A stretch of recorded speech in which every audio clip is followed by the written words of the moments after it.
நமது ஜனநாயக ஊர்களில் நம்முடைய தேசங்களில் ஹலாலான ரிஸ்க் வழங்கப்படுதா? ஒருத்தர் கறிக்கரையில் கோழி அறுக்கிறாரு, என்னதான் அறுக்கிறான்னு பக்கத்தில் போய் கேட்டால் லா இலாஹ இல்லல்லாஹ் முஹம்மது ரசூலுல்லாஹ்ங்கறாரு. என்ன சொல்றாரு?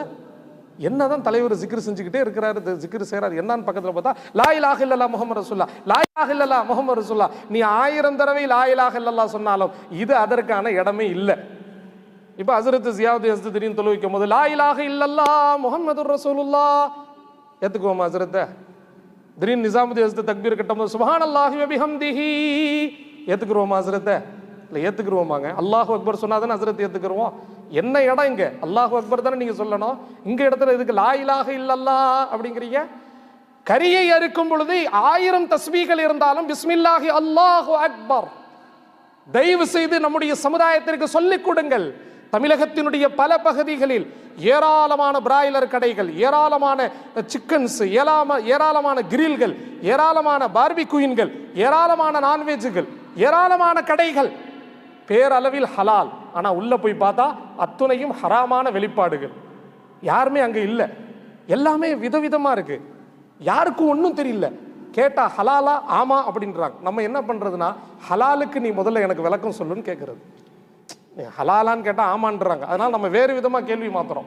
என்ன செய்யறோம்? ஹலால்னா என்னன்னு கொஞ்சம் சொல்லுங்களேன். அவர் சொல்றார் ஹலால்னா என்னன்னு தெரியலையே, நீங்க தான் சொல்லணும். இப்போ எதுக்கு ஆமான்னு சொன்னேன்? ஏதோ சொல்ல சொன்னாங்க சொன்னேன். இன்னா லில்லாஹி வ இன்னா இலைஹி ராஜிஊன்.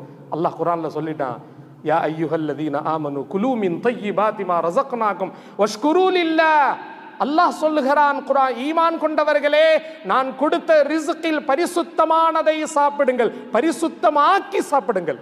நான் ரிஸ்கை ஏராளமாக வைத்திருக்கிறேன், அதை நீங்கள் தூய்மையாக்குங்கள், ஹலாலாக்குங்கள், கழுவி வையுங்கள், அற்புதமாக கழுவுங்கள், சுத்தமாக கழுவுங்கள், நல்லபடியாக அருங்கள், நல்லபடியாக பிஸ்மில்லாஹி அல்லாஹு அக்பர் என்பதோடு ஹலாலாக்குங்கள், ஜபஹ் செய்யுங்கள், நஹர் செய்யுங்கள், ஒட்டகத்தை ஹலாலாக்கி சாப்பிடுங்கள். ஹலாலாக்கி சாப்பிட்ட பிறகு வஅமலு வஷ்குரு நீங்கள் அமல் செய்யுங்கள், அல்லாஹ்வுக்கு நன்றி செலுத்துங்கள் என்று அல்லாஹ் சொல்லுகிறான். என்றால் உங்களுக்கு அமலுடைய பாக்கியம் வேண்டுமா?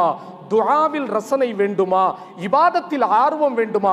உங்களுடைய வயிற்றுக்குள் ஹலாலான உணவு போனால்தான் இபாதத்தில் அல்லாஹ் ருசியை தருவான். ஹலாலான ரிஸ்கை உண்ணாதவனுக்கு அல்லாஹ் சாதாரணமான லொஹரை கூட அல்லாஹ் தொலை வைக்க மாட்டான், அசர் கூட தொழ முடியாது, ரமதானுடைய நோன்பு வைக்க முடியாது, ருக்கு செய்ய முடியாது, சஜதாக்கள் செய்ய முடியாது, கோடிகளில் பொருளுவான். வாழ்க்கையில் ஒரு தடவை கூட ஹஜ்ஜுக்கு போக மாட்டான், உம்ராக்களுக்கு போக மாட்டான், மஸ்ஜிதிற்கு வர மாட்டான். ஏன்? அவன் உண்ணுவதெல்லாம் ஷைத்தானுடைய உணவு, ஷைத்தானுடைய தாம், மாலம் யுதுகரிஸ்முல்லாஹ், அல்லாஹ்வுடைய பெயர் சொல்லப்படாத உணவுகள்.